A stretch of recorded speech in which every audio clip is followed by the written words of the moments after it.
Hello, my name is Brian Bartow. I'm an enrolled agent with Tax Debt Resolution Services of Winchester, Virginia. And this is the third of a series of videos I've been working on called Learn the Facts About IRS Debt Resolution.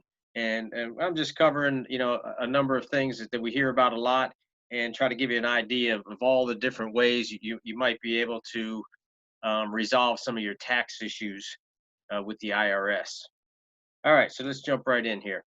All right, so we're up to fact number 9, and this is about a situation called innocent spouse. Okay, so this is a situation is um, what if your spouse was responsible for filing the taxes, and let's say, for example, they promised to file the taxes and they just didn't, or they filed it incorrectly, or they didn't pay, or in some way they messed up the taxes.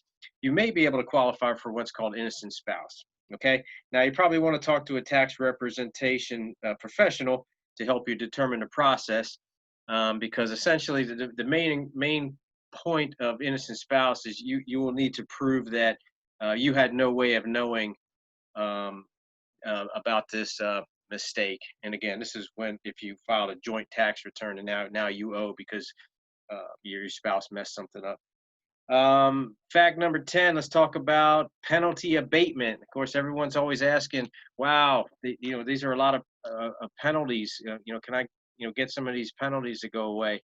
And so there's a couple ways that you can possibly do that. One is called first time penalty abatement.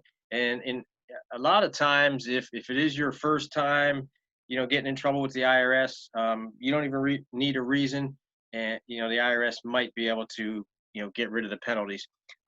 Other circumstances, you'll need to prove what's called reasonable cause. Like, for example, you filed your taxes late because you were a victim of a fire or a natural disaster or illness or death in the family or something like that. So that's called reasonable cause for penalty abatement. All right, here's the next two. You can always resolve your tax situation by requesting a payment plan, which is called an installment agreement with the IRS. And depending on how much you owe, the IRS may require a detailed application form to be filled out, along with documentation, related to every aspect of your financial life, like your assets you have and any debts that you owe to others, how much money you make, how much money you spend, and things like that. So that's how you set up an installment agreement. And then the next one is a little bit more simple. Under fact number 12, you may qualify for what's called a streamlined installment agreement.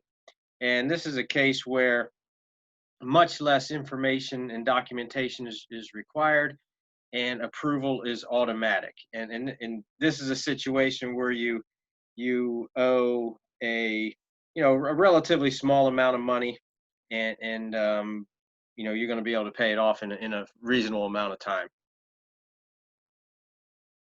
Okay, so that's a few more facts about tax resolution. Again, if you have some issues you want to discuss with us, feel free to reach out. There's our contact information. Check out the website at helpwithtaxissues.com, or feel free to give us a call, send me an email. All right. Thank you very much for listening today.